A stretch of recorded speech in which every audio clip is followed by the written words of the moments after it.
opportunity to think over that what technology can do, right? So yes, technology can do wonders, but then these technological glitches can be serious, what do you say, risks for any ongoing operations.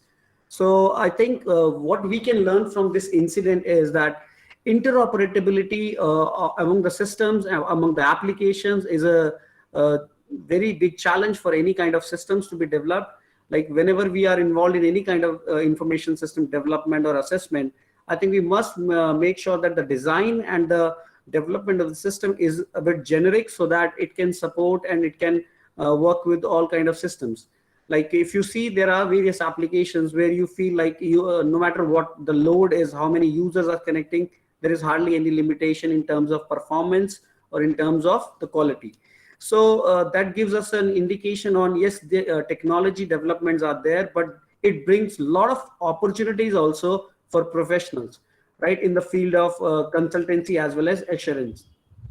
Okay, so now as I started discussion about this point, that why professional chartered accountants need to embrace IT competencies and professional practices in the domain of IT. There are two primary reasons. One could be the survivability. Like if you want to survive, you need to have all these kind of tools, techniques, and all related technologies in your portfolio, so that if there are opportunities available, you can always take up such practices and take up such assignments. The second thing is, if you're not upgrading, you will be missing out on various opportunities which are there in the field of consultancy as well as auditing or assurance practices.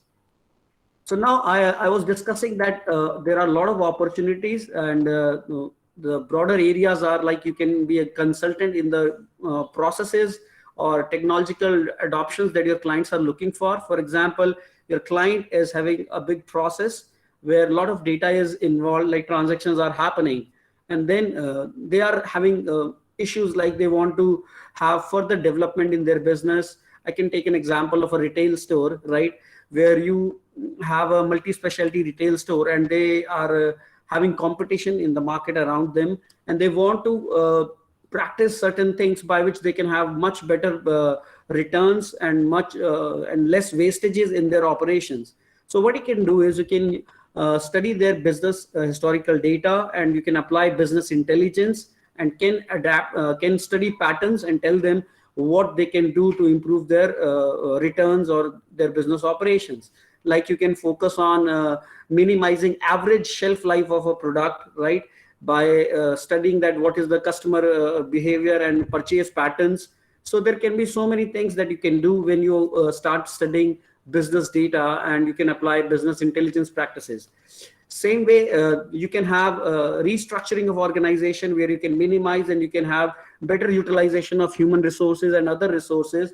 So governance practices like restructuring, and then some guidelines related to how we should meet compliances, how we should follow information security practices. Risk management is a big area.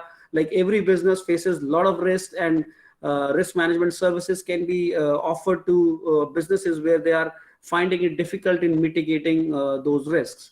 Same way, compliances and other problem areas which are there with any organization, I think these can bring in a lot of opportunities for professionals. So these are some broader areas, but I'll take you to some specific examples, use cases where you can really practice and you can offer your professional services, right? So if you read out, there's a very important statement here. Chartered accountants can facilitate implementation of innovative delivery capabilities for new service offerings or to existing clients or new clients. So you can try out innovations and restructuring of their operations so that their operations, their processes can become better in terms of operations and quality.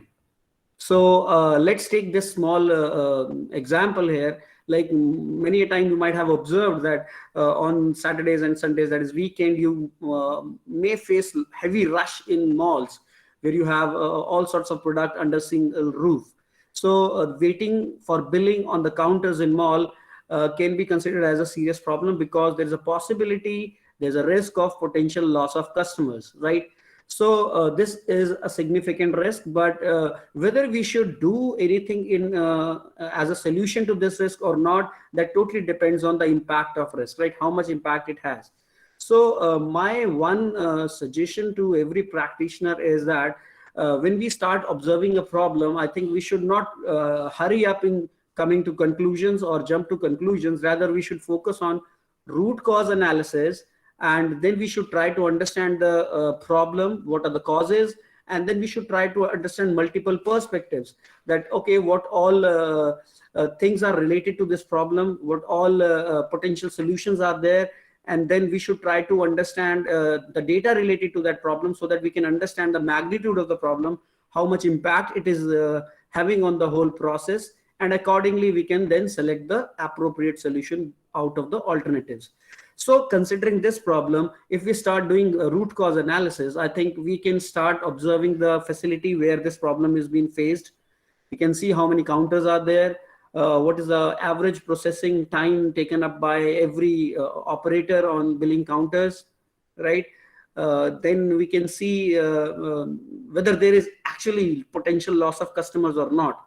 That can be studied by based on the data that is available, like all the sales data, which gives us an input on what all has been happening over the years in the mall, like who are the customers who are registered customer and who are random customers, how much sales is happening. The customers who are registered customer, are they coming frequently again, or have they stopped coming? So this all can be studied and analyzed from the data that is available. So and then after that we can have a follow-up and confirmation from the customers that what is the reason they are not coming, and then we can take more inputs, and based on that we can identify the actual cause. So if you do it more or less, you will find that it's basically the technology, the scanning technology, that is barcode scanning, which is perhaps a fundamental problem in the whole this waiting problem. So if you see every product, like in barcode scanning, the thing is line of sight, like every product has to be bring in front of the scanner, only then it can be scanned, right? So yeah, that's a problem. So if suppose some customer is coming with 100 products in the basket, so you need to scan every product, right? If it is a repeated product, then you can scan once, but if it is a different product, you have to scan again. So even if out of 100 products, the unique products are 50, you have to do 50 scans per sale. So that's the issue, that you have to wait for that much time because every product needs to be scanned. So this is one fundamental problem. So it means that if we can have a better scanning input technology, then I think we can solve this problem, right? So do we have any such technologies available? Yes, there are. Like you have RFID scanning, which is based on NFC technology, near field communication. So it works in a way that if you are within the range, it would get scanned automatically. And this technique is used in many applications. You might have seen it in fast track and this toll collection operations. You might have seen in big competitions, Olympics, where you have racing and competitions among various players, sports persons, and then racing cars, right? So just imagine if you are imagining a scenario of a marathon or a half marathon, thousands of people are running, right? And every individual is being recorded for precise calculation of time, like how much time somebody is taking in completing the race, and perhaps after every 1 kilometer, or what is the speed of an individual. And in fact, you can have real time measurement also, that how an individual is performing just based on this RFID technology, because RFID doesn't need any line of sight. So it is based on the range. Within that range, it can be detected automatically. So if you have RFID based tags, so you put it in the trolley, it doesn't matter how many products you have 100, 1,000, it will all be scanned in single go. And that can save a lot of time, right? So the point is, if we have awareness about different kind of technologies, how they work, what are their pros and cons, and then I think we can come up with better solutions or better practices which can have more quality, more performance, and more effectiveness, right? So the potential solution can be using RFID instead of barcode, and then it can be supplemented by online order processing, so that we can cover the risk of other factor. That okay, if customers have stopped coming, what is the reason? One is like waiting, second reason is like there are other options available, so we should try to cover that thing also. So this is one small example where I wanted you to visualize that a problem can have many factors, many root causes, and then we should try to analyze all those things, and then accordingly we should plan a solution for our clients, right? So this is just one example. Let's take other scenarios, like one such global best practice is COVID framework, which has huge potential and it has a lot of capabilities when it comes to addressing different problems faced by different organizations. So if you are aware of this framework, this basically is a control framework which recommends that how we can have different kind of practices or processes in any organization.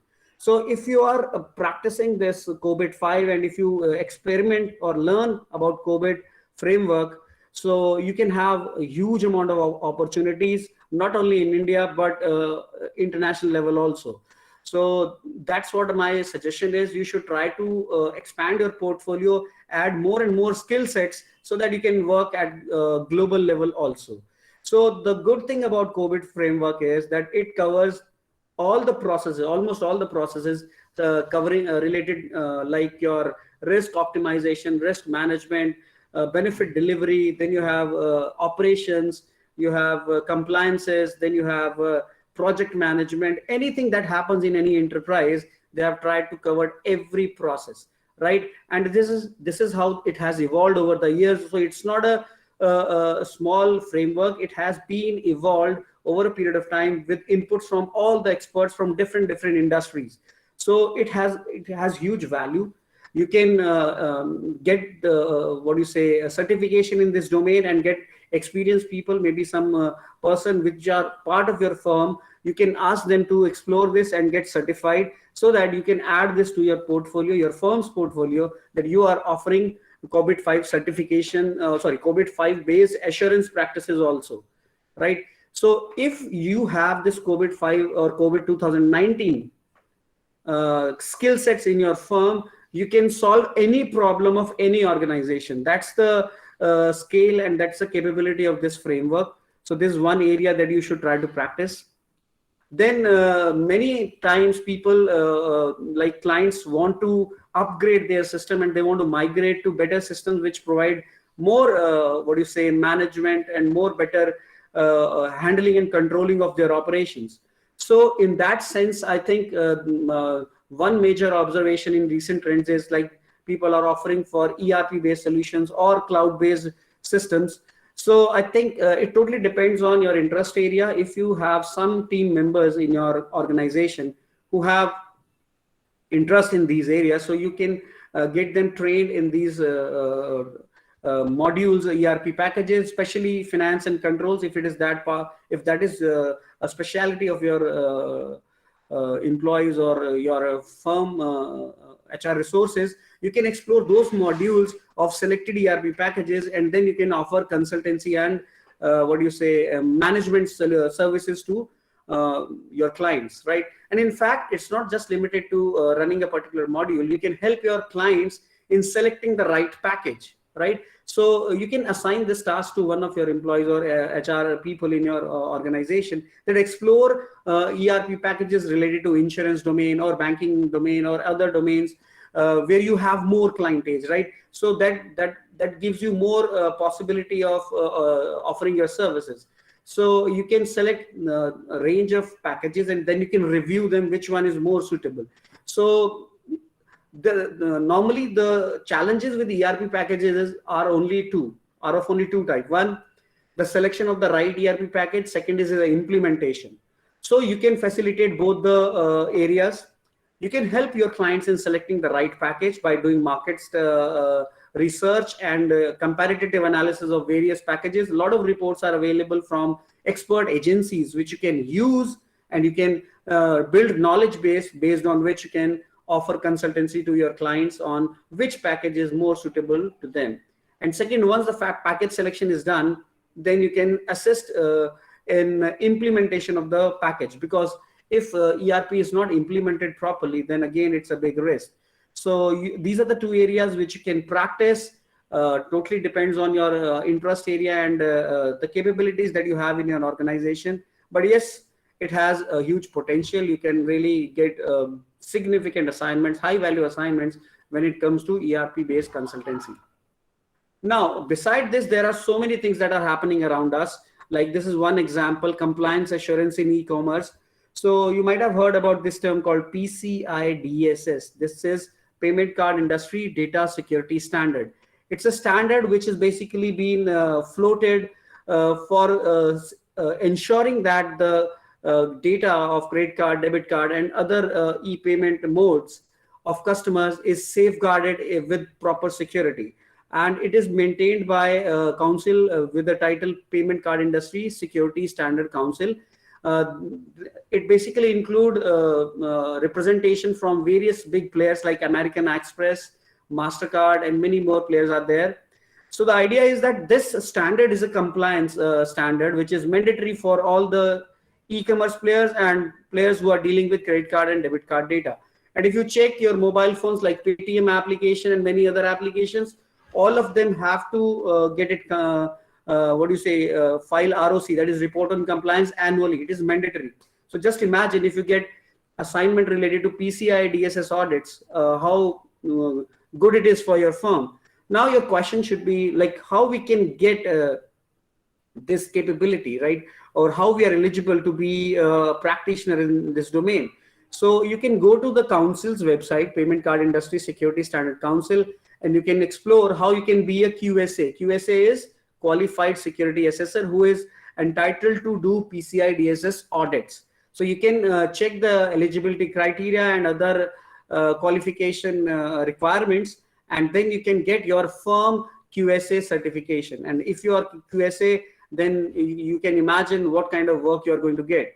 Because e-commerce and payment card industry is never ending domain. It will keep on improving. New and new players will be joining this domain. So there will always be availability of clients. You will not run short of clients when you are practicing in this domain, right? Because you have seen that digitization and online payment mode is becoming more redundant, and you are going to have more increase in this kind of platform. So better is to be ready for opportunities in that area. In fact, all the banks have to get PCI DSS audit, especially for their centralized systems, right? Where they are actually handling all these operations related to credit card and debit card data processing, right? So this is a very interesting area, and you just have to get this, eligibility criteria is met, and just get this certification of QSA for your firm, and then you can pursue PCI DSS audits. And PCI DSS audit is not at all complicated. It's basically a standardized audit because it's not it's a standard maintained by like experts. So they have a defined exclusive checklist and parameters on how you have to review the system and give the qualification that whether the system meets PCI requirements or not. So this is a brief list, 12 points or 12 parameters based on which you actually evaluate the assurance of PCI DSS standard. And you will get a lot of checklist against every single parameter. Like I can quickly give you highlights, like you have to maintain a firewall configuration proper, which is acceptable as per the information security policy. You should make sure that the vendor supplied defaults are not used, whether it in hardware, whether it in software, right? And then proper encryption should be there. Then whether you are having data at rest, whether it is in movement, whether it is in processing, you must have encryption at all the levels. You must have proper antiviruses, and access management should be there, and physical security controls, and various other policy requirements or compliances which are there that should be covered in the security configuration. So this is how PCI DSS audit is done. You will get all the inputs when you go for this certification or qualification as a QSA. But I think it's a very high profile assignments that you can explore, right? Then this is perhaps the biggest domain of practice, IT asset management. every organization which is using IT infrastructure or IT assets have to manage their IT infrastructure, and that is a very big challenge. First thing is the hardware aspect, right? Where you may have, if you are not doing capacity planning, what may happen is you may have what do you say, underperformance, or you may have less hardware which cannot meet your demands, right? And if you are purchasing more hardware, and then it may lead to wastage of resources or funds. So that's why I think whatever happens related to IT asset management, it should be more planned. So that's why it's a step-by-step process. The whole process should be done in a very precise manner. So these are the different stages, like planning where you do capacity planning. How much IT infrastructure is required to complete or meet our workload of all the processes, right? So whatever is your workload in your organization, that has to be estimated, measured before you actually plan how much hardware you need, right? Or how much IT assets you need in terms of hardware, software, and other network components. So this is a step-by-step process. First, planning is done. Once the plan is ready, then the acquisition, from where you will acquire the hardware or other IT infrastructure resources. You may target multiple vendors, right? But then selection of right vendor with the proper demonstrations before you actually place the order is very important. Selection of right vendor is important. And then service level agreement before you actually finalize the deal, or perhaps start the operations, is very important. And service level agreement drafting is important. There are various factors like downtime, auditability, then backup and continuity provisions, and then the other things could be like after sales support. So all these things are very important that you should cover in service level agreement. Otherwise there will be conflict of interest, and you as a consumer will be always having some issues, right? So these are different steps and different services or professional services that you can offer to any organization, right? Capacity planning, then acquisition. Third thing is deployment. And I must tell you one thing. Normally what happens is we are not that much careful while we are actually deploying our IT infrastructure. So you should never ever deploy hardware softwares in their default mode, because default settings are publicly known. It may have a lot of vulnerabilities. So if you are using, if you purchase a Wi-Fi router, for example, and you just started it, switched it on, and you started using it, I'm telling you, it's a serious vulnerability, and your device may get hacked in split seconds because your hardware devices are running in default mode. If you search Google and search the profile of that hardware device, you'll get all the details, like what is the default administrator login URL, what is the default username, what is the default password. So please, it's a recommendation, not from a professional perspective, but for personal use also. You should try to make sure that you should never ever use hardware, softwares, or any other technological component in default state. You should try to configure it as per your security requirements, right? Whether it is then social media application like your Facebook, or your mobile apps, other mobile apps, or your hardware devices like Wi-Fi router. Never ever use them in default mode. And the other example I would like to quote here is, whenever you are using your systems like your laptops or your machines, you should not use them in administrative mode, because administrative mode is the super user mode kind of a thing, where you are actually allowed to do everything and every action would be allowed to getting executed. So you should have a standard user account, and so that you have all the security monitoring practices taking care of every single incident that may happen in your system, right? So these are professional services that we can offer to client systems. We can do it for our organization also, right? First we should plan our IT infrastructure with what we want based on our workload. Then we should select the vendor in a proper way based on our requirements and comparative analysis. Then we should deploy the devices so that we have appropriate security, and we should reset the defaults.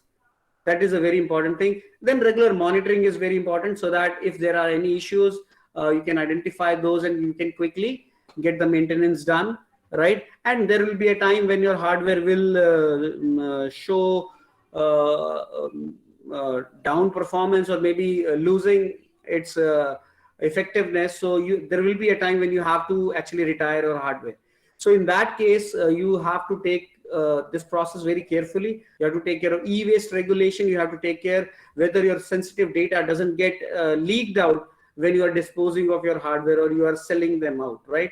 So please make sure whether you are donating, auctioning it, or disposing, make sure you are following proper policy, retirement policies. Otherwise, your data may get, exposed to abuse, right? So these are some of the steps that we can have in IT asset management, and every organization face issues related to IT asset management. So this is again a very interesting practice area where you can offer assurance and consultancy services.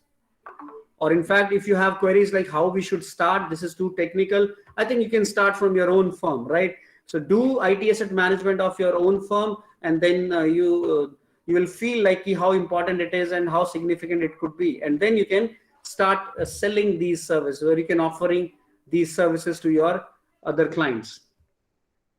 Software asset management is again a very important aspect, because many times what happens, we are using proprietary softwares, right? And if we don't have proper license, and if you don't renew them properly, then there may be a serious risk, and we may have to face serious penalty clauses, or maybe some serious legal issues can be there. Beside this, there are other aspects, like whenever we are using our sensitive properties, like which are our own properties. So we have to make sure that we have proper intellectual property rights. Otherwise, others may start using your data, your reports, or your proprietary assets, property, which without your consent, and that may lead to your business loss, right? So you must follow various practices, like whenever you have some sensitive things, like you can have copyrights, you can have patents, to protect the rights of your digital assets, or something that you feel is unique for your business, right? And then you can have digital right management. These are the practices by which you can protect your digital content. Like you might have seen that many a times you are dealing with some PDF files or some softwares which cannot be installed without proper approval or proper authentication keys. So these are all part of practices like digital rights management, and it can help you in prevention of unauthorized use or abuse of digital content, which is your property. And then there are aspects like whenever you are availing some services, like on public platforms, there are agreements like end user license agreement. You should review them before you avail those services. Otherwise, your data may get misused, right? And finally, you might have heard about open source softwares, right? Open source softwares are available in general public license agreement. It means you are free to use those softwares without paying any fee, right? Most of the open source softwares are free. So you should try to explore open source softwares in your domain, so that you can always offer some smart solutions to your clients, which are cost effective also, right? So you can offer customized services based on some say accounting application, or many other applications which are available in under GPLA, that is General Public License Agreement. So open source softwares are more customizable, and they are free of cost. So you can significantly reduce the IT asset management cost or IT infrastructure cost by using open source softwares, right? So the same software system, laptop with open source operating system, will be less expensive as compared to conventional, like your Windows or maybe Mac based systems, right? So these are some of the practice areas related to software asset management, which you may pick up based on your interest area, right? Beside this, yes, there is another very interesting practice. You might have heard about it, CMM, Capability Maturity Model. And I think you all are aware that India is perhaps one of the best when it comes to outsourcing services. They are perhaps the leader in the world. So with that, it means that India is a hub of many companies which are offering outsourcing services to the clients offshore, like in countries like UK, USA, Germany, and many more, right? So the point is how these companies get these projects.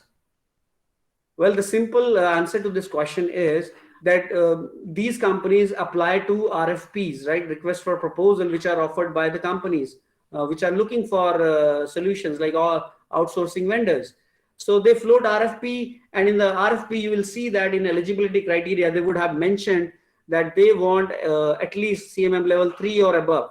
It totally depends on the requirement, what kind of service they are availing.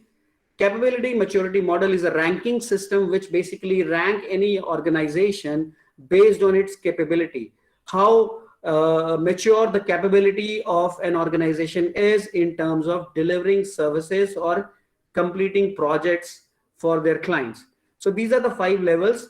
The best one is level 5, and I think India has a big network of CMM level 5 companies. You might have heard about Infosys, you might have heard about TCS, Wipro, and many more are there who are CMM level 5 companies, and they are doing very well.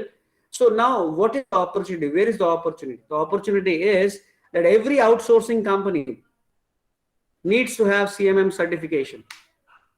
So now you can help organizations in getting that CMM certification, because CMM certification is nothing but ensuring that your organization has certain quality, certain level of quality and maturity in their operations. So if you go and check the CMM checklist, you will come to know that what is the requirement of level 1, level 2, level 3, level 4, and level 5. And you need to have those practices in your organization. So the opportunity is that you can have understanding of CMM models, and then you can prepare, you can help your clients in getting this certification. So that could be a professional consultancy service that you can offer to your clients, and then you can practice in this area, right? So outsourcing is a very big practice area in our organization. So you in our country, so you'll have huge number of clients which are practicing in outsourcing, and they want to have either CMM certification for the first time, or they want to upgrade from some level to some other level. So you'll have a huge client base in this area, so you can practice this also, right?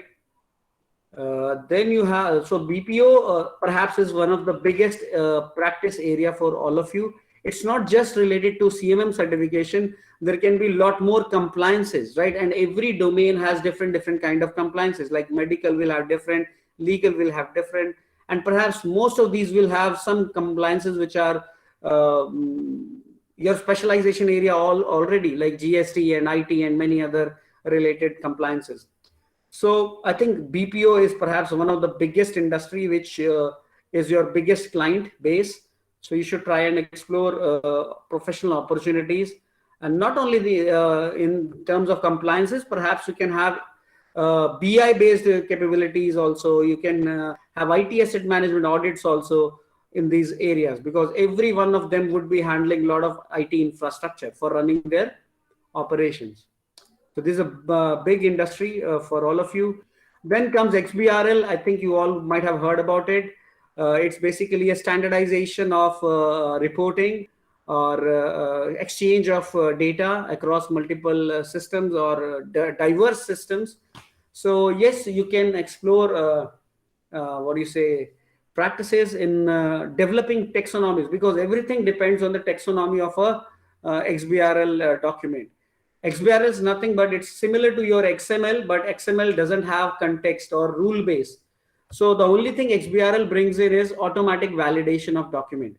So if you take the what do you say, if you just look at this XBRL instance, this will not be much different from an XML document. This looks like an XML document only because it only have data and some context. But then on the right side is an additional concept called the concept itself. It will have all the rules, references, relations which define this data. So XBRL is in simple words XML plus the taxonomy, right? So this will help you in automation of what do you say, validation of data which is there in the document. So what is the professional opportunity in this? You can help in building these taxonomies, because building taxonomy requires expert knowledge. And let's say you are talking about some XBRL standard, or you are trying to build XBRL taxonomy for, say, income tax processing or some other different kind of process or operation. In that case, your expert knowledge would be quite critical and vital for building this taxonomy. So you can be a part of the team who is building taxonomy, and you can offer consultancy services, or you can have your in-house department which is developing taxonomies for different requirements. And you would be surprised if you go and check classifieds, you will get a lot of RFPs and advertisements where they are asking firms to send proposal for building taxonomies based systems for their requirements. So I think this is again quite an interesting practice area which you can explore, because XBRL can help improving operations where exchange of data is happening, and you want to have automatic validation and faster processing. Then you have emerging trends which is never ending, like e-commerce. E-commerce brings a lot of practice area and opportunities for you. If you know, a typical e-commerce system has four or five components. One is your content management system, where you have to organize your product data. You have to maintain catalogs. Like if you select the category on your e-commerce website, these products will be available. You can search, you can filter it out. So first component is content management system, right? Where you have to maintain the content of your e-commerce products. Then you have shopping cart with a lot of features, right? Then you have payment component, where you process the payment of the orders which have been placed by the customers. Beside that, you have fulfillment, like delivery, product delivery, and last is customer support. So these are five components.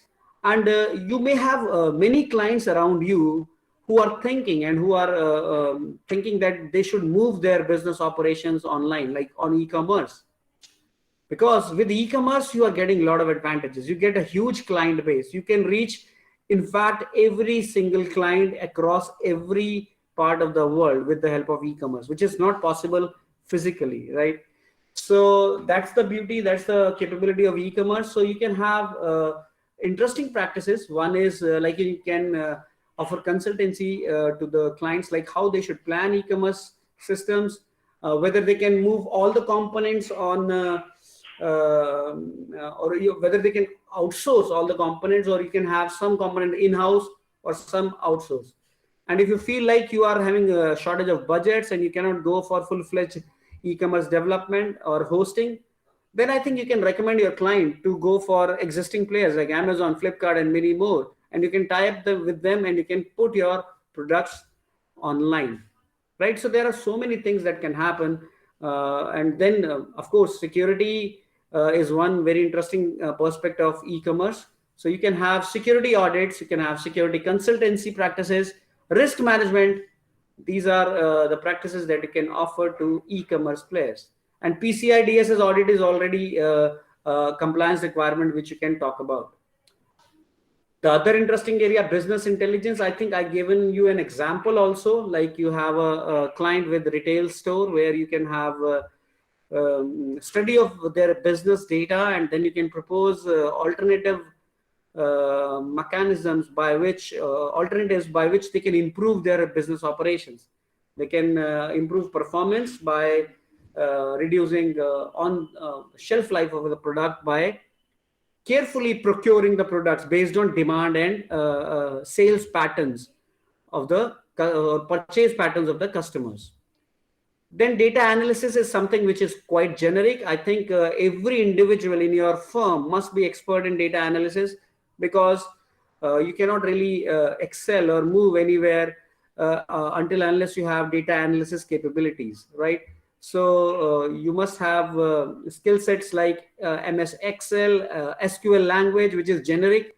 It is accepted by all the systems across all the industries. Like all information systems will have some kind of database, and SQL is a default language which you can use for data analysis and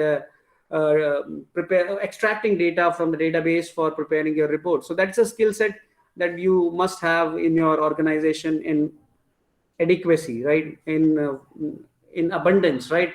So that you can take up all sorts of projects related to data analysis. Beside this, I think forensic audits and many more practice are there where you can apply data analysis, right? But you have to be very careful in that regard, because you need to have those tools and techniques in your processes so that they are acceptable for these kind of assignments. Like when it comes to forensic audit, the evidence and its credibility, its perseverance, you have to preserve evidence which is part of forensic analysis, and for that you have to use tools which ensure uh, preserving data, right? So you cannot use MS Excel for that purpose, because in MS Excel there may be a possibility that by mistake or by unintentionally you type something and some data may get changed. So there's always a possibility of data getting changed in MS Excel. So the credibility of your evidence and your analysis will always be questionable. So you should know what tools and what techniques are what do you say, acceptable in certain kind of projects or assignments, and accordingly you should have your portfolio, that you have specialists for different kind of skill sets, so that you can address all such kind of client requirements or practices which are required to run your projects, right? Then there is cloud computing, another interesting area. I think you can think of many things in cloud computing. First thing is, you can improve your own in-house operations. You can move most of your operations to cloud, where you can have anytime, anywhere accessibility. You can reduce your costs. Like most of the time, what happens? Let's say you have deployed a team for completing an audit with some client. So let's say if the client has multiple units, so you have to send team members on different units or locations, and then they will do their work and they will collect the data. They will come to you. You'll have a meeting. A lot of traveling. A lot of this thing is happening, and then you are discussing, and then you observed, oh, this is missing. You should have collected this thing also. So just imagine how much time it will take to again go back and do the thing that is missing. So cloud computing is a technology that brings in anytime, anywhere kind of computational capability, and you can monitor from your mobile device what is happening. You can guide and you can communicate with your staff members on the go when they're collecting the data itself, so that you can identify and review the things in real time, even from the distant locations. And you can have online meetings. You can cut down the cost, and you can have collaborate, and you can have runtime monitoring also, right? So cloud computing is an interesting technology which can make your systems more efficient, effective. And yes, you can offer consultancy also. Like if you get mature in using some cloud operations or services, then you can provide consultancy to others also. Like they can improve their operations also by moving to cloud-based systems. The issues with the cloud computing is ownership of data. So you have to be very careful that you have a proper what do you say, service level agreement in place if you are availing cloud-based computing services, because ownership of data is a sensitive thing. If you're opting for a public cloud infrastructure, so means whatever operation you are doing on cloud in interface, the data is getting stored in the vendor's computer, right? So ownership could be a serious concern. So the only way you can address this issue is having proper and customized service level agreements, which covers all the clauses related to downtime, availability, and what you call as penalty clauses, non-disclosure, and compliances, whatever are there. So please make sure that if you're offering some consultancy service in this domain, a service level agreement is a very key component, which is part of your review. You should thoroughly cover all the requirements of business under that service level agreement, right? So that way, yes, cloud computing can bring in a lot more opportunities, not only at professional practice point of view, in your in-house operations also, you can improve your operations with the help of cloud-based infrastructure. Okay, next thing is big data analytics. I hope you know what is big data. Big data is basically a huge amount of data that is getting created every now and then, and it is available in social media or public platforms. So that huge amount of data can do wonders for any business, but can do disaster also for many businesses. Just imagine, you might have seen recent trends, like somebody tweets something and then there is a big disruption in the market and stock prices are going here and there. So the point is, big data analytics can be a serious area and can have serious impacts on any business. So how we should approach it, like big data analytics tools are there.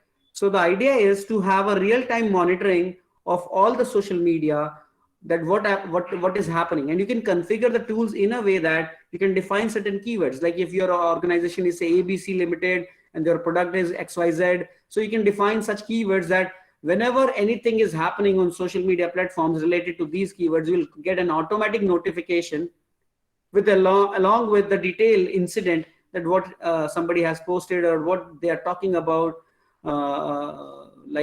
related to your brand or related to your organization. So if something is on a negative side, you can immediately respond, because you will also have login IDs and accounts on those platforms. So you should immediately retaliate, and you should try to counter argue, or you should give an explanation on what was wrong, and you should try to support or provide a support service, so that negative impact should be minimized, right? But if you delay this response, it could lead to serious disasters. And I think there are many such incidents.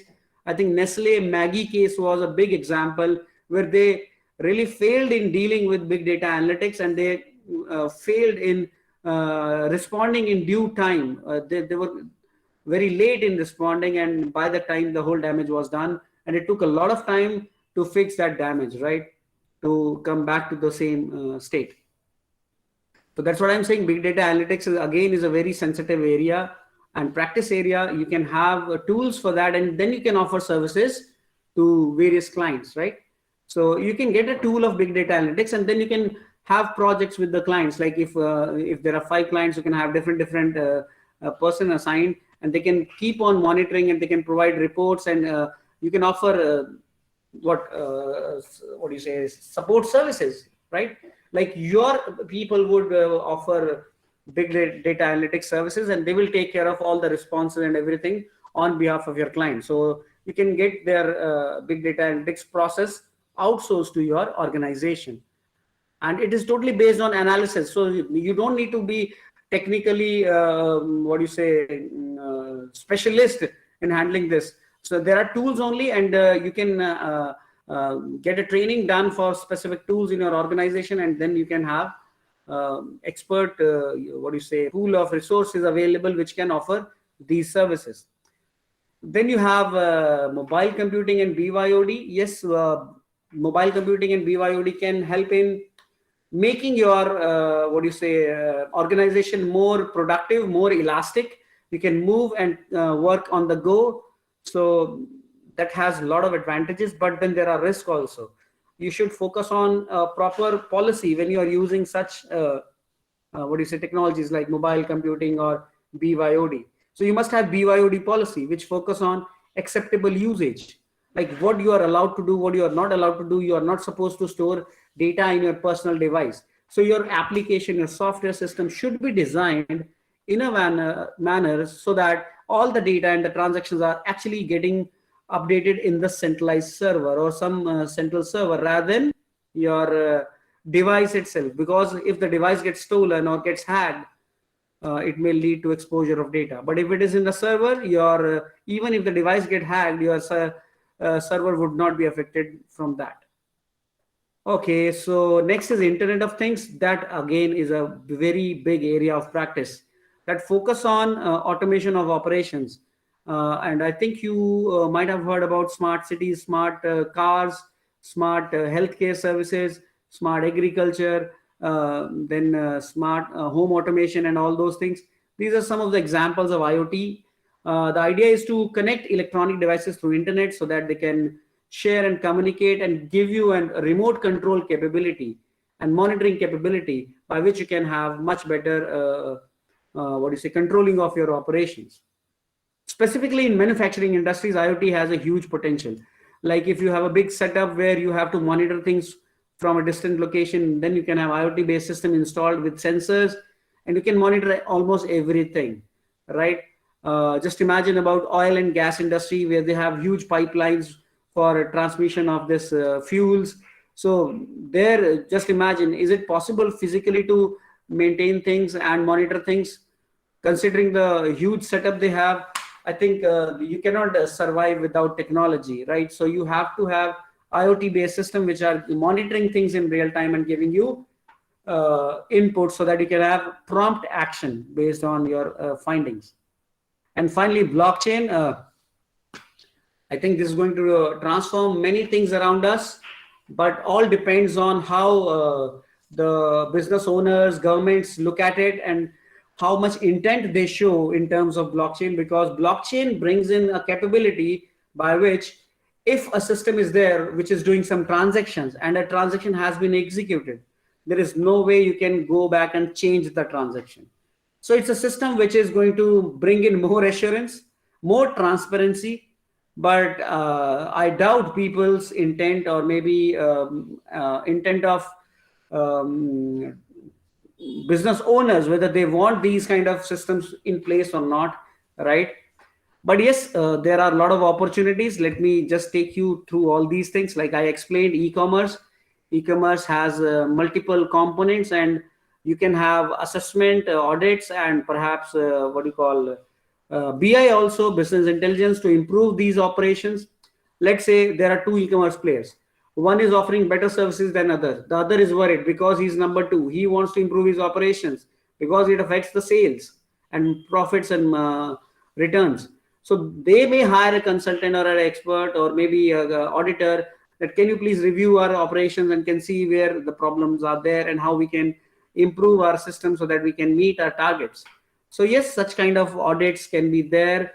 And you can have compliances I mentioned earlier, like you have PCI DSS, you can have many other compliances, then IT asset management, right? So all these things are there. Security audits, e-commerce heavily depends on security practices. Otherwise, there are always risks.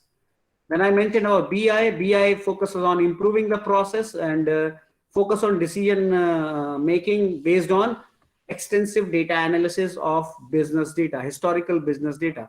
You study the business data of organization, you'll come across various interesting patterns, trends, which you can work on to improve the process.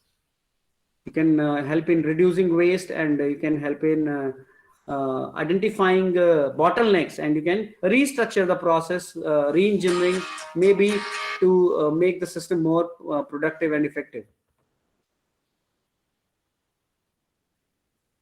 Okay, so data analysis I mentioned, it's a very important and core skill, mandatory skill that should be there in your firm. Perhaps everybody must be quite good at it. Like there are so many things that you can do. There are tools like SQL, ACL, IDEA, MS Excel. But if you are looking for advanced analytics based on AI, artificial intelligence, and machine learning,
Sorry for interruption. I just got disconnected. Let me share my screen again.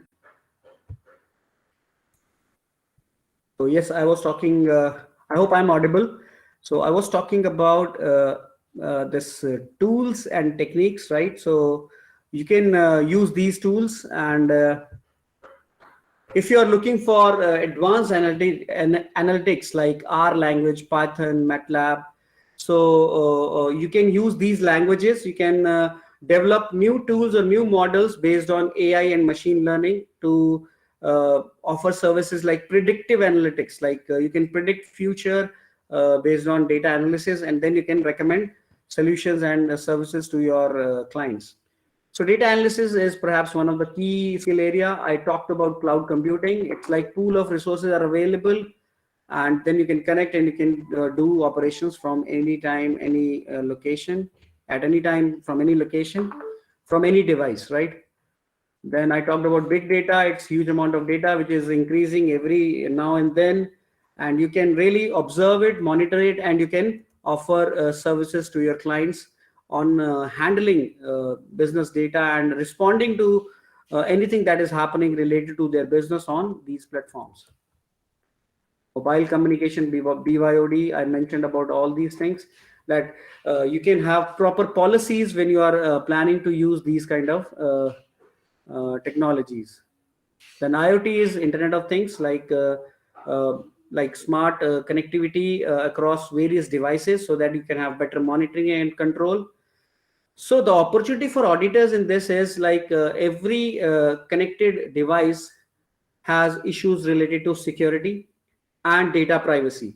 So security audits and data privacy audits are the potential professional opportunities that you can have in these areas, specifically this mobile computing and IoT, because you are dealing with connected devices. And blockchain, let me give you a quick idea. Blockchain is a technology which focus on having immutable system, and it has these characteristics, like you can have distributed network. So there will be no one server, it will be a distributed system of machines, and all machines will have the copy of what operations transactions are happening. So let's say, suppose somebody posts a transaction to a blockchain system. So one of the machine will process the transaction, it will verify, validate the transaction based on business rules, right? Like smart contracts, like programmable smart contract program, which have all the business rules according to which transaction should happen. And then after validation, the copy of the transaction would be updated in all the machines. So it means that your system is more robust, it is safe from single point of failure, and once the transaction has been done, you cannot change that transaction. Okay, you might be wondering how that is possible. Well, there is uh, technology behind it. We call it as public key infrastructure, a cryptography. Based on that, there are two techniques: public key infrastructure and hashing, which is used to record the transaction and convert the transaction into a secure code, so that you cannot extract data from the system, right? So it's relatively secure, more transparent, and you can have much better control. There are two kind of blockchains: public and private. Public blockchain is a blockchain where nobody can have any control. Like an example is Bitcoin, right? And many more cryptocurrencies. But then there are private blockchains, which is perhaps more relevant for all of us, like practitioners or business owners. Business owners can think of a smart solution, like blockchain based solution, where there'll be no possibility of making any changes once the transactions are recorded. So you can have more safe systems. Like if I give you a use cases, I think the best example could be like land property registration. And I think and I know that many state governments are initiating the projects related to property registration with the help of blockchain systems, right? Beside this, you can have e-voting, where you can have fair and transparent voting without any manipulation with the help of blockchain systems. You can use blockchain systems for academic institutions which are offering mark sheets, degrees, certifications, because there are a lot of frauds and a lot of duplication things that are incidents that have been identified in these areas. So blockchain can be an excellent solution where these problems can be addressed.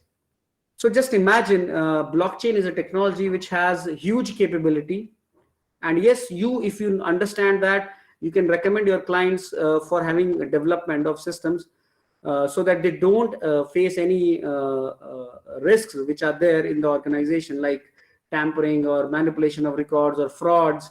You can minimize frauds with the help of blockchain based systems, because once the transactions are being processed and committed or executed, nobody can change those transactions, right? So that's good thing about blockchain, and I think it's an interesting practice area which you can explore, and you can be a consultant, or if you can tie up with some software company, then sky is the limit. You can look for some customized solutions for your clients who can build and customize the solution for your clients, right? And you can play the role of a auditor and consultant in reviewing the design and development, right? So this is how you should think. You should not feel that these are technologies and we are not that much capable in that. So what? Your role would be a consultant and auditor, as an auditor and a consultant. So you can tie up with somebody who's developing softwares, and then you can collaborate and you can offer services to your clients. So you can be a middleman who can really help connecting client and the software company, and you can play the role of a facilitator, which can ensure proper communication coordination across both the parties. So that is one thing I think you should try and explore for all the emerging technologies. So any questions, any queries, if anybody has, I think this is what I wanted to share with all of you, right? And I would like to have your opinions, your queries, any doubts if you have any. I think we can have now collaboration, we can have discussions where we can allow members to share their opinions, and if they have any queries, doubts, I think I would be happy to address.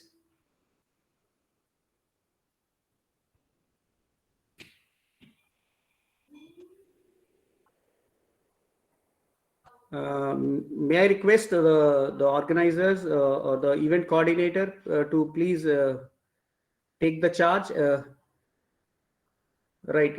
If anybody has any query, concern, please, you can unmute yourself and we can have discussion around it. Because I think if it is two-way, that way, I think we can have more better interaction or so if you have faced any problems or any confusions related to technology, or if you think there are certain doubts related to what are the professional opportunities, feel free. I think I can have discussion with you, and we can come up with some kind of a solution to any issues that you are facing in your existing practices. And I want to say one thing here. As an auditor, as a practitioner, I think there are 2-3 things that you should always focus on. One is measurement is the key. If you measure something, there is a saying that if you cannot measure something, you cannot control it, you cannot analyze it.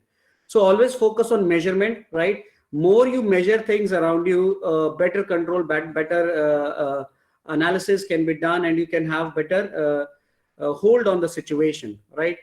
And the second thing I want to mention here is that you should try and practice this experimentation of technology, adoption of technology. And I feel and I believe in one fact, that your old clients are more valuable than your potential new clients, right? So you should focus and target your existing clients, because you know them well, they trust you well, so they will always have many different kind of problems in their business operations. So you are the best person perhaps who can solve their business problems. So opportunities related to information system auditing or related practices are around us only. We just have to open our eyes and explore the world around us, and we need to be more vigilant in observing the patterns, like where the problems are, and we can have discussion among our pool of experts, or maybe our team members only within the office, and then we can come up with some kind of proposals, right, or solutions which may turn out to be a successful project, right? So there are a lot of opportunities, and I'm open for any discussion. I think we can have discussion now. Any queries, any doubts anybody have?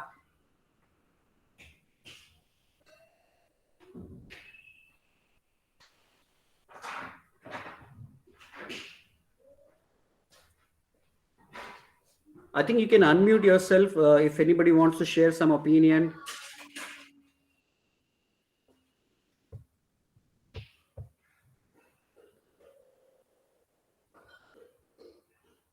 I request the event coordinator to take the Yes, if charge any, and yeah, if any question participants, kindly unmute yourself and you can ask directly to Dr. Vinay Saini.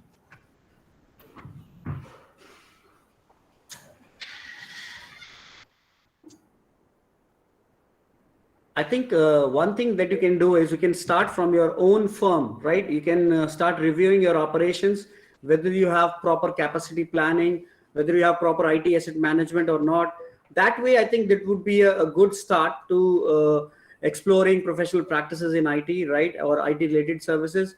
I've given you a lot of inputs that like CMM certification, PCI DSS audits, and rest like a certain is perhaps an agency which is maintaining a big panel for security audits and related practices. So I would recommend that you should try and explore how you can get empaneled in certain, because certain is a platform where like companies worldwide perhaps, or in fact especially in India, if you want to have security audits and related activities, so certain is a platform which handle all the players pan India who are qualified to offer such services. So you should try and check out what are the qualification criterias and eligibility criterias, and you should get your firm empaneled on certain platform.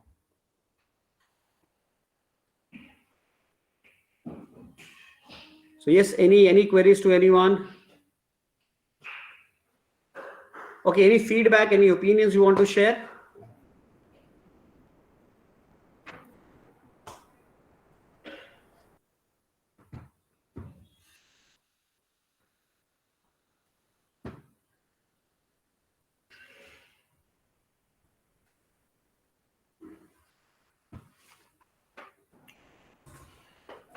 Okay, in any case, I'm always available in case you want to reach out, or you can have discussion around any of your problems. I'm always available. So feel free. I can share my email ID and other things. Right. I So hope, sir, you will be sharing your PPT. yes, definitely. In fact, I have already mailed you, sir. The PPT was Okay. already made, right? Okay. So you can pass it to the members and Yes. yeah. So I think, let me see. Okay, if I can, I think it is available already. I have mailed you. You can please pass it on to everyone, right? And let me share. Oh yeah, I think they have shared the PPT link. Thank Yes. Yes. you, thank you. So we need to understand one thing, that yes, technology is there and it is a double-edged sword. It's like it has pros and cons also. As we faced right in the start of the event, interoperability issues are there, and it has a huge risk for any industry like we face today.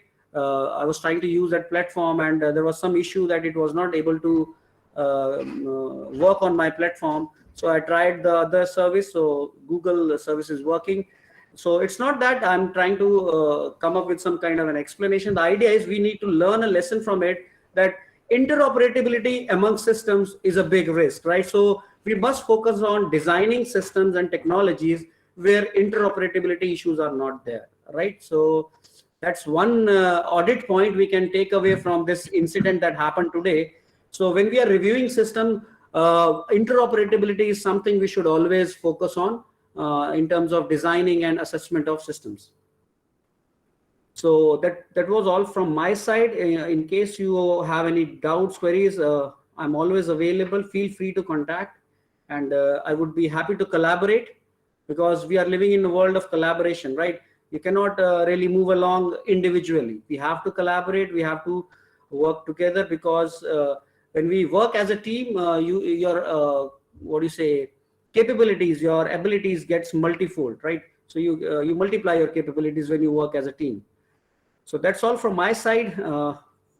Thank you all. Thank you, Eraculum branch, for giving me opportunity, and my sincere apologies for that technical issue that happened. Quite unfortunate. Thank you, Vinay sir. There is no more questions. I hope we can close this today's virtual CPE workshop on digital accounting and information system audit, organized by Digital Accounting and Assurance Board of ICI, and jointly hosted by Ernakulam branch of SIRC of ICI. So, Vinay sir, it was a wonderful session on this information system audit. Of course, there was some issues in the beginning, and we changed the platform as you suggested. We should have some alternative, but I think we started a little late. But when we started the first that in WebEx, there were around 130 participants, but could not catch all of them on the Google place because maybe we could not. We send mail